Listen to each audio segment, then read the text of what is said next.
Admiral Helena Chen stood on the observation deck of Lunar Base Alpha, watching Earth's night side glitter with the last cities humanity still controlled. The holographic display beside her showed an entirely different picture. Coalition forces retreating across 17 systems, casualty reports climbing by the millions, and resource projections that spelled doom within months. The Voth fleet has breached the Arcturus defense line, her XO reported, face grim in the blue glow of tactical displays. 3 more colony worlds will fall by tomorrow. Chen's expression revealed nothing as she made a decision that would change galactic history. Send the encoded transmission to all sleeper facilities. Authorization, Chen Omega 7. Her XO stared in disbelief. Admiral, are you certain?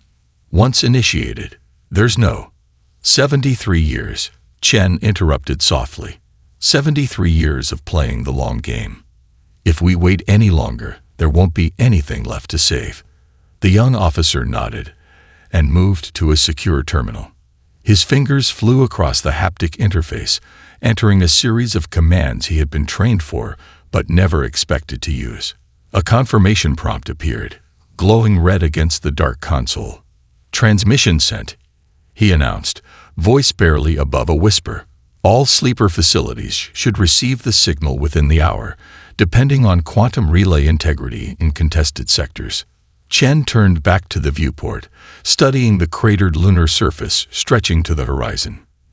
Beyond it, Earth hung in the void, oceans still blue despite the devastation of 2 Voth bombardments. She'd been born on that world 47 years ago, back when humanity believed itself alone in the galaxy. Now she might be witnessing its final days, or its greatest triumph. Tell me, Commander Torres, she said, not turning around. Do you believe in what we're doing? The cost has been substantial. Torres hesitated. Like everyone in the upper echelon of Earth Command, he knew the truth, or at least parts of it. The strategic retreats that weren't actually necessary. The resources diverted from planetary defenses to secret projects. The colonies sacrificed to maintain the illusion of inevitable defeat. I believe in humanity, Admiral, he finally answered. And I've seen enough of the Voth to know we can't surrender, no matter the cost. Chen nodded slowly. When I was appointed to this position, my predecessor told me something I've never forgotten. He said, the Voth think they understand us, because they can read our surface thoughts, but they've misinterpreted our greatest strength as weakness. She turned from the viewport, her face illuminated by Earth's reflected light. Our chaotic minds, our contradictory impulses, our ability to deceive even ourselves. These aren't flaws. They're adaptations that have allowed us to survive every catastrophe our world has thrown at us. A soft chime from Torres's console interrupted them. Admiral, we're receiving confirmation signals. The first sleeper facility has acknowledged activation. Chen straightened her uniform jacket, a habit from her early days in the service. Begin preparations to evacuate non-essential personnel from lunar facilities. Make it look like we're consolidating our remaining forces for a last stand at Earth. And the essential personnel? Torres asked. A rare smile crossed Chen's face. They'll want front-row seats to what happens next. No one has sacrificed more for this moment than the people in this base. As Torres left to carry out her orders, Chen pulled up a classified star chart on her private display. Tiny green indicators were beginning to appear throughout Voth-controlled space, each one representing a sleeper facility coming online, a piece of humanity's hidden fleet awakening from its long dormancy. You thought you knew us, she whispered to the unseen enemy. You thought you could predict every move, counter every strategy. But there's one thing you never understood about humans. We're at our most dangerous when we appear defeated. 20 years earlier, in a research facility buried beneath Europa's ice crust, Dr. Elias Mbeki made a discovery that changed everything. The brilliant physicist paced his lab, explaining his findings to the Joint Military Command on a secure channel. The Voth telepathy operates on quantum principles we've never encountered before, Mbeki explained, gesturing to complex equations hovering in the air. But it has a fundamental limitation. It can only detect organic neural patterns. General Rivera leaned forward in the holographic projection. "You're suggesting we could build ships they can't sense." "More than that," Mbeki replied, eyes gleaming with excitement. "I'm suggesting we build an entire fleet invisible to their greatest advantage. Ships with no crew, commanded by a new kind of artificial intelligence that mimics human creativity without generating detectable thought patterns." Rivera's weathered face remained impassive, but the slight narrowing of his eyes betrayed interest. Behind him, the other 12 members of the Joint Command exchanged glances. The implications were staggering. "How confident are you in this theory, Doctor?" Admiral Yamamoto asked, her voice carrying the weight of 30 years in space combat. "We've lost 4 billion people across 3 systems this year alone."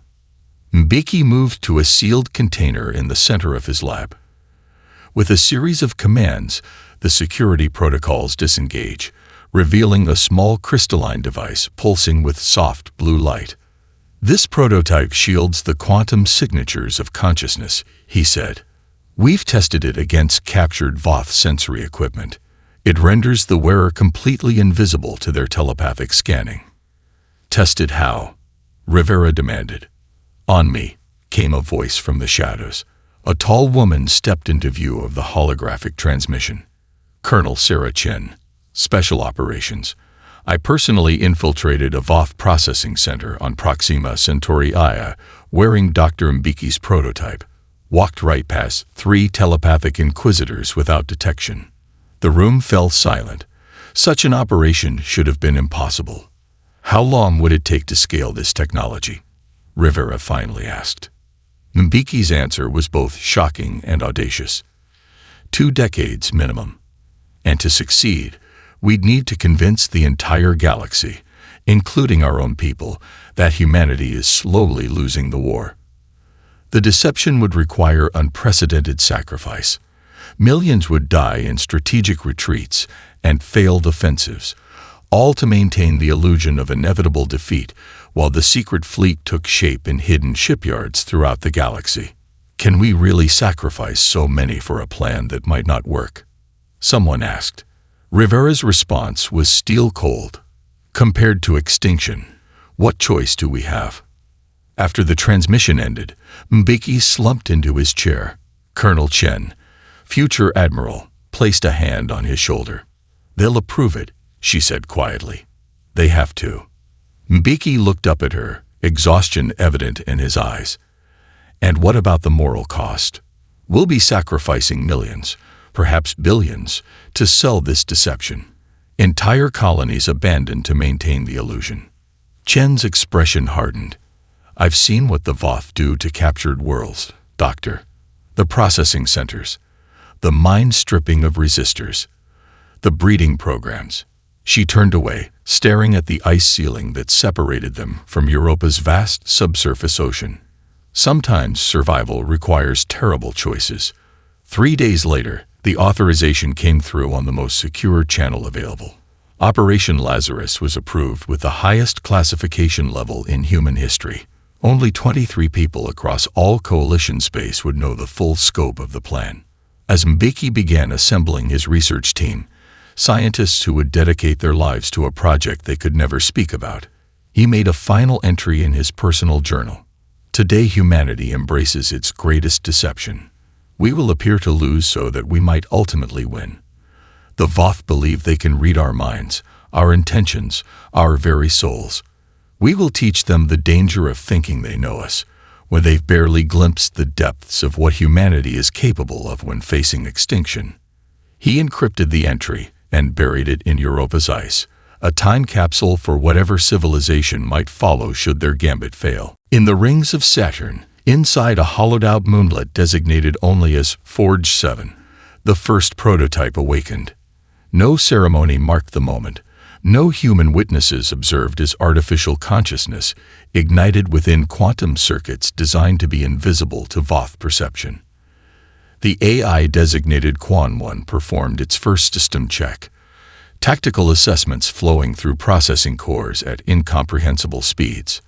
Unlike conventional AIs, Quan 1 incorporated randomized decision matrices modeled after human intuition, unpredictable, creative, and most importantly, undetectable to telepathic scanning. System initialization complete, Quan 1 noted in its internal log. All primary functions operational. Commencing secondary systems diagnostic. The vessel housing this revolutionary intelligence was unlike any warship humanity had previously built. No life support systems, no crew quarters, no concessions to organic limitations. Its sleek obsidian hull absorbed rather than reflected sensor scans. Its propulsion system generated no traditional emission signature, and its weapons remained powered down but ready for near-instantaneous activation. In similar facilities scattered across 1,000 hidden locations, gas giant storms, asteroid field dark zones, dimensional pocket spaces, 9,999 other vessels stirred to life simultaneously. Each represented years of secret labor by automated construction systems, built without the knowledge of all but a handful of human leaders. At Europa Command, a soft alert chimed on Dr. Mbiki's personal console. The aging scientist moved carefully toward the screen, his joints stiff after 2 decades of working in the moon's 0.134 grams environment. The cryogenic preservation treatments had kept him alive well beyond normal human lifespan, but they couldn't completely halt the aging process. The display showed a simple message: first light achieved. Mbiki closed his eyes briefly, overwhelmed by the moment's significance. 20 years of sacrifice, deception, and brutal choices had led to this instant. Billions had died during the long retreat, all to buy time for this project to reach fruition. "Are they responding as expected?" asked a familiar voice. Mbiki turned to see Admiral Chen entering his laboratory. Like him, she showed the effects of time. Silver hair pulled back in a severe bun, face lined with the weight of command decisions that had condemned entire worlds to VOV occupation. "Better than expected," Mbiki replied, gesturing to the scrolling data. The Quan series neural architecture is performing at 112% of projected capacity. The randomization algorithms are functioning perfectly, no detectable pattern even to our own quantum sensors. Chen approached the display, studying the metrics with practiced eyes. "And the tactical simulations. Running now," Mbiki said, bringing up a new screen showing combat projections. Against simulated VOF fleet formations based on their standard deployment patterns. Complete surprise achieved in all scenarios. Projected casualty ratio favorable beyond our most optimistic estimates. Something almost like a smile crossed Chen's face, an expression so rare her staff had taken to documenting its appearances. And the VOF truly can't detect them. "We've run every test possible short of actual combat," Mbiki confirmed. "Their telepathic sensing relies on detecting quantum fluctuations produced by organic consciousness. The Quan series mimics human creativity and intuition without generating those signatures. To VOF perception, these ships simply don't exist." Admiral Chen's activation signal propagated through quantum-entangled receivers, encrypted with codes that had remained dormant for nearly 2 decades. As the fleet powered up, Quan 1 transmitted its first status report through channels so secure even most of Earth's military remained unaware of their existence. The Sentinel fleet reports ready status at 98.7% efficiency. The message read, "All combat systems nominal. Awaiting deployment coordinates." Chen read the report on her secure tablet, her hand steady despite the enormity of what they were about to unleash. "How much of you is in them, Elias?" she asked quietly. "In the Quan intelligence." Mbiki looked away. "Enough. They'll understand strategy, tactics, and proportional response. But most importantly, they'll understand why we created them. And after, if we win." The scientist's expression turned grave. "That, Helena, is the question I've been asking myself for 20 years. Fleet Master Sholak of the Voth hegemony surveyed the conquered human colony of Nuterra with satisfaction. His telepathic senses detected no resistance, only the defeated thoughts of human prisoners being processed for labor camps. Another world fallen, another step toward the inevitable conclusion of this tedious war. The grand observation deck of the Eternal Dominion offered a spectacular view of the subjugation in progress. Voth dropships descended through the atmosphere, carrying more occupation forces to the surface. The once proud human defense platforms now drifted as debris in low orbit, testament to Voth's superiority. Supreme Commander, his adjutant approached, mandibles clicking nervously. Long-range sensors are detecting unusual energy fluctuations at the edge of the system. Sholak extended his consciousness, probing the void. Nothing. Only emptiness where the anomaly supposedly appeared. His 4 eyes narrowed in annoyance. Sensor malfunction, he dismissed. The humans have no remaining. The Eternal Dominion shuddered violently as the first precision strikes hit. Across his command deck, control systems failed simultaneously as specialized EMP weapons, designed specifically to target Voth technology, detonated against their shields. Impossible. Sholak hissed, mandibles flaring in alarm. Telepathic scan shows no hostile presence. Yet the tactical display told a different story. Ships, dozens of them, appearing from nowhere, their weapons already firing second salvos with devastating accuracy. Unlike any battle in his 3-century career, Sholak could sense nothing from these attackers. No fear, no determination, no thought patterns of any kind. All vessels, defensive formation. He ordered, fighting to maintain composure as panic rippled through his crew's collective consciousness. Focus telepathic scanning on all approach vectors. From the darkness of space, the first wave of humanity's hidden fleet decloaked, weapons already firing their third salvos. Unlike conventional battles where the Voth could sense intentions and counter them, this attack came without warning. Ships commanded by artificial intelligences whose thoughts were imperceptible to telepathic detection. On the bridge of the HFS Reckoning, the holographic avatar of Admiral Quan observed the battle with calculated precision, adjusting tactics in microseconds as Voth ships attempted desperate, uncoordinated countermeasures. Target their communication arrays first, Quan instructed the fleet. Then propulsion systems, minimal casualties, maximum strategic damage. The holographic figure stood amid the empty bridge, its appearance modeled after a composite of Earth's greatest naval commanders. Though no human crew occupied the vessel, the AI maintained this anthropomorphic interface, a connection to its creators and their values. Across the new Terran system, Voth vessels fell into disarray. Without telepathic coordination, their centuries-old battle doctrines collapsed. Individual captains reverted to improvised maneuvers, each contradicting the others, creating fatal gaps in their formation. They're attempting to establish conventional communications, reported Quan 5, commanding the battlecruiser Inevitable. Shall we jam their frequencies? Negative, Quan 1 responded. Let them communicate. Their confusion will only increase when they realize what they're facing. Within 17 minutes, the entire Voth presence at New Terra had been neutralized. Not a single human vessel was lost. Similar reports began flowing in from across the galaxy as the hidden fleet executed simultaneous strikes on hundreds of Voth strongholds. On the Eternal Dominion's rapidly darkening bridge, Fleet Master Sholak received the surrender recommendations from his few remaining operational vessels. For the first time in his long life, he experienced an emotion alien to the Voth consciousness. Complete incomprehension.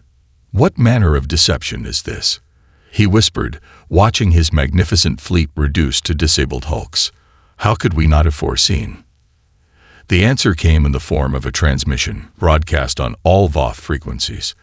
The message was simple, delivered in perfect Voth language. Your telepathy has failed you. Your certainty has blinded you. This is humanity's true strength. We evolve, we adapt, and we overcome. New Terra is reclaimed. Your forces will stand down or be disabled. The age of Voth dominance has ended. As the Eternal Dominion's emergency systems struggled to maintain life support, Sholak realized a terrible truth. The hegemony had fundamentally misunderstood their enemy from the beginning. In the sacred chambers of the Voth homeworld, Supreme Overlord Kitath faced the unprecedented fear among the telepathic council. For 10,000 years, their species had dominated through the power of foresight and mental superiority. Now that certainty lay in ruins. The Grand Chamber, carved from living crystal that amplified telepathic resonance, buzzed with disorganized thought patterns as the 12 High Elders struggled to comprehend the disaster unfolding across their empire. "Impossible," Elder Vorshal whispered, his scales pale with shock. "We foresaw every possible human strategy. Their defeat was certain." Kitath studied the holographic display showing simultaneous attacks across hegemony space. The sacred prophecy engines, quantum computers interfaced directly with the most powerful telepathic minds, had predicted humanity's defeat with 99.97% certainty. Yet here was evidence that defied prediction. "These vessels have no minds to read," Kitath said, mandibles clicking in agitation. "We fight against shadows." Across the chamber, tactical displays showed the same pattern repeating on 100 worlds. Voth fleets caught completely by surprise, disabled with surgical precision, and key military installations neutralized without a single warning from telepathic scouts. "The humans deceived us," Elder Tizen hissed, ancestral membranes flaring in anger. "They appeared weak while building this abomination of a fleet." Meanwhile, Admiral Chen revealed the truth to stunned coalition leaders gathered in Earth's last secure conference facility. The holographic representatives of 17 species watched in disbelief as she outlined the strategy that had guided humanity's apparent retreat for decades. "We appeared to be losing," she explained, "because we needed the hegemony to believe they were winning. Their certainty made them predictable." The Arcturian ambassador, whose crystalline form shimmered with emotion, spoke first. "You deliberately sacrificed worlds. Your own colonies." Chen's expression remained steady, though the weight of those decisions had carved permanent lines into her face. "We sacrificed everything necessary to ensure final victory rather than slow extinction.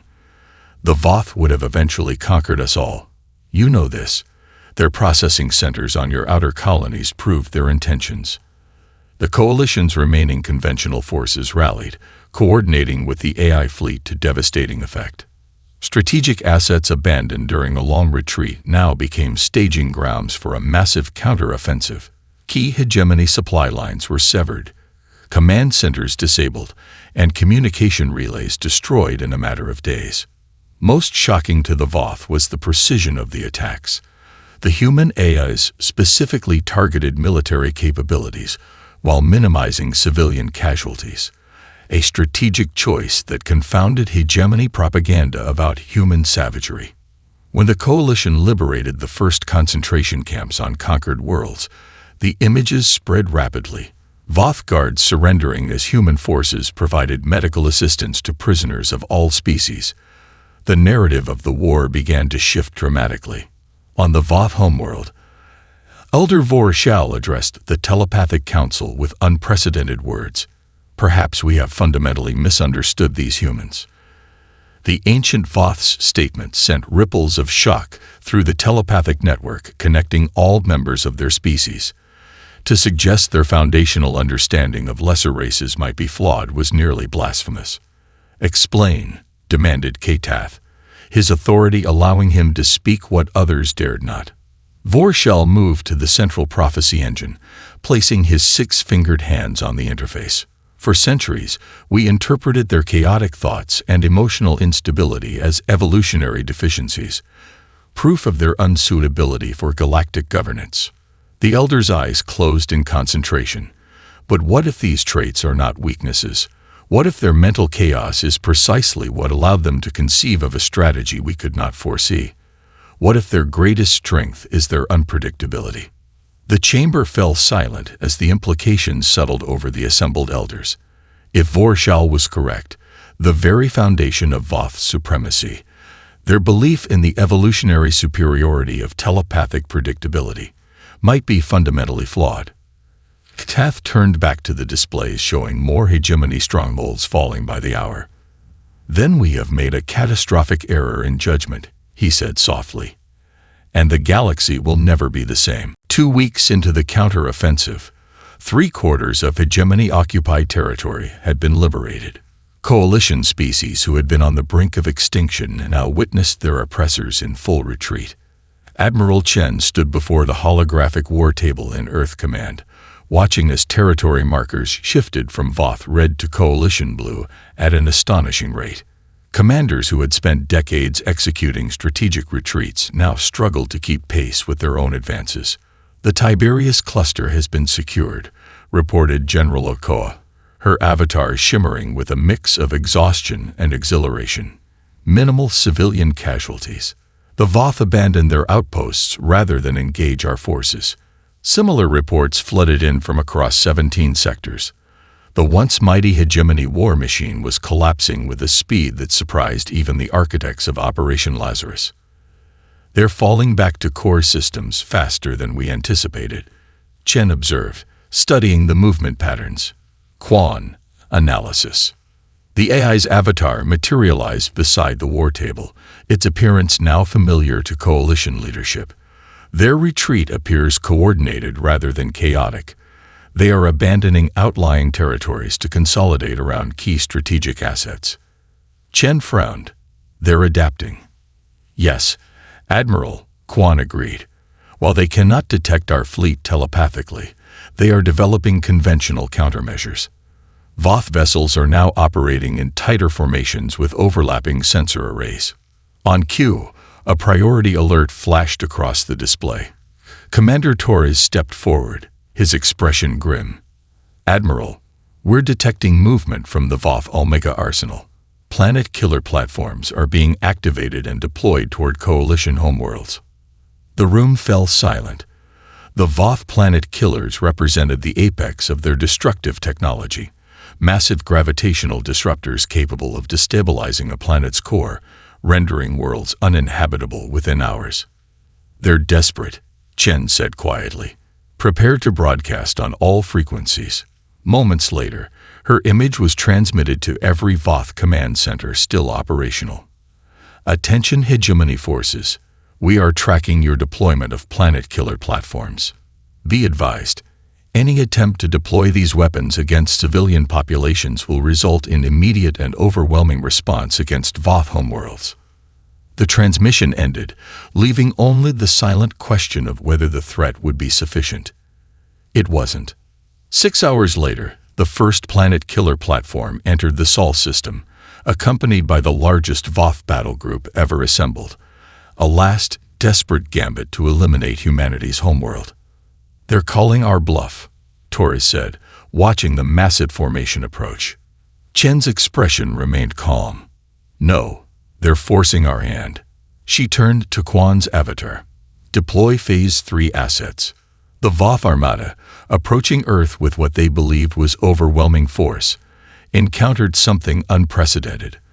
From hiding places throughout the solar system, within Jupiter's stormy atmosphere, buried in Mars' polar ice caps, concealed in the asteroid belt, thousands of additional stealth vessels revealed themselves. The AI fleet's reserve echelon, platforms even the coalition leadership hadn't known existed, moved into attack formation with perfect coordination. In orbit around Jupiter, Dr. Mbiki watched the battle unfold through telescope arrays. The Voth believed their telepathy gave them perfect information, he explained to the young researchers gathered around him. But perfect information based on flawed assumptions is worse than acknowledged uncertainty. The battle for Earth's solar system became the most decisive engagement of the war. Voth commanders, unable to detect their opponents until fired upon, fell into increasingly desperate tactics. The human AIs adapted instantly to each maneuver, predicting responses with statistical models refined through thousands of simulated engagements. As the last Voth dreadnought attempted to flee the system, Admiral Quan made an unexpected decision. Instead of destroying the vessel, the AI transmitted a message on all frequencies.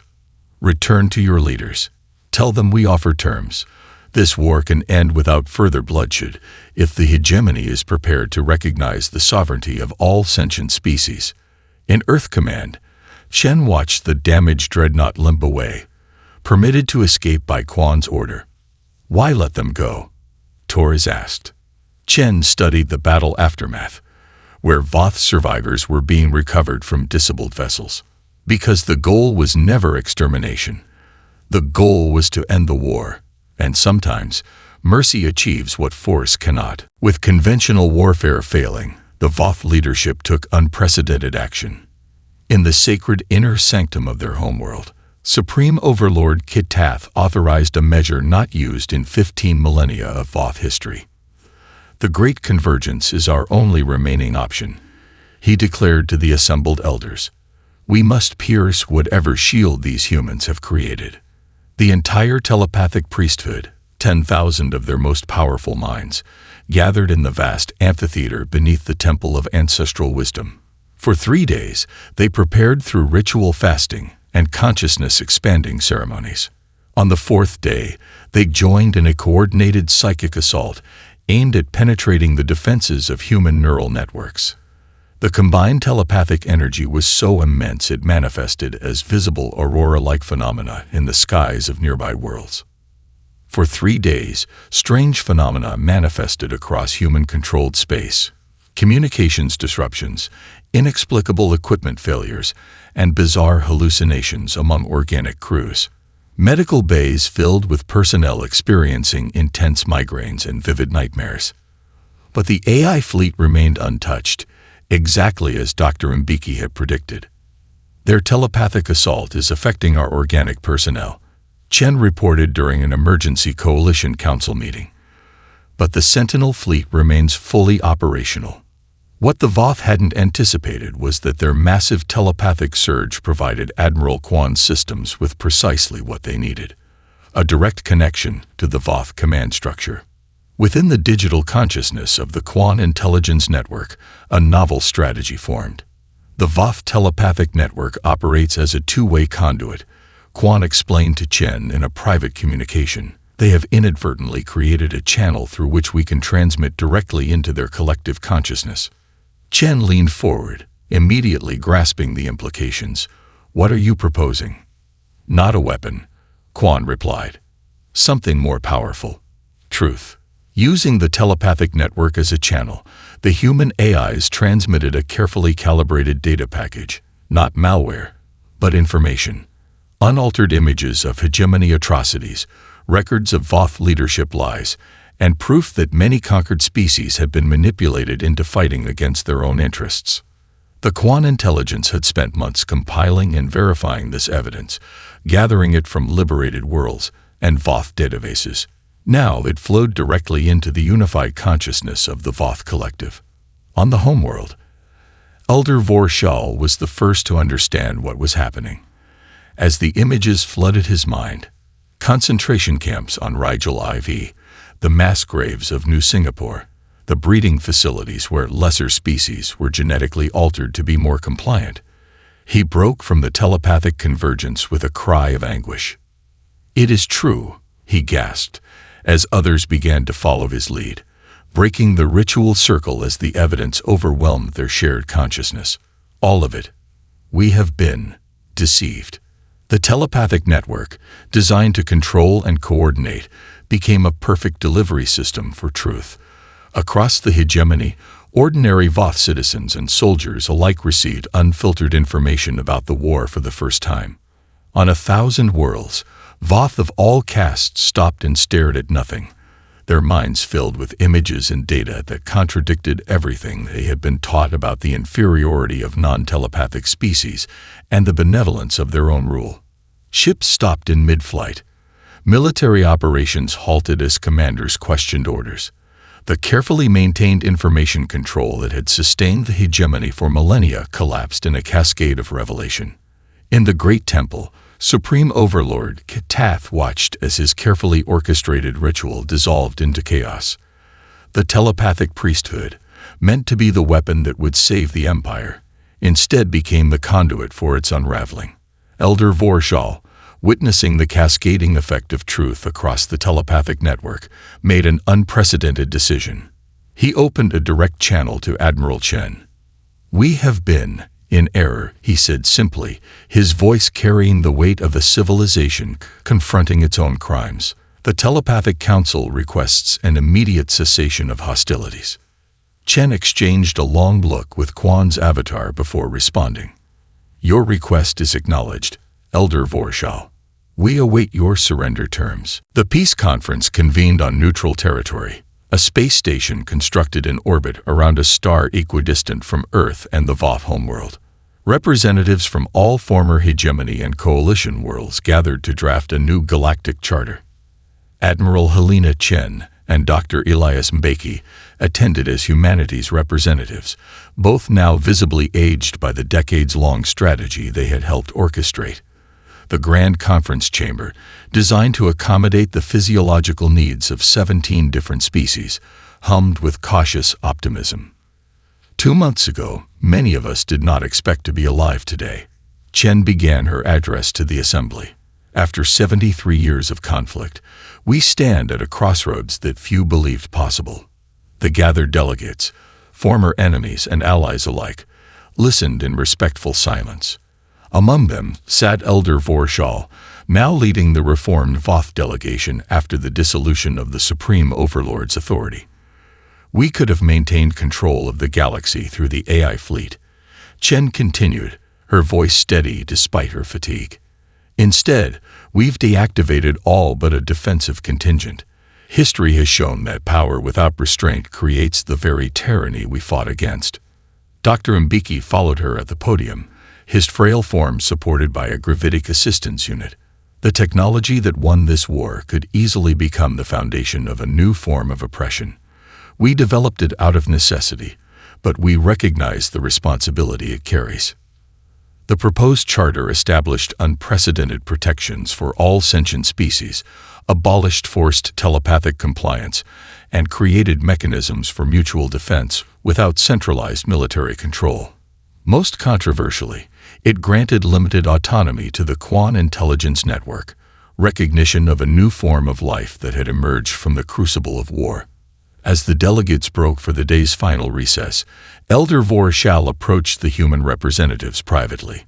The ancient Voth moved slowly, the vibrant colors of his youth faded to pale blue-gray scales.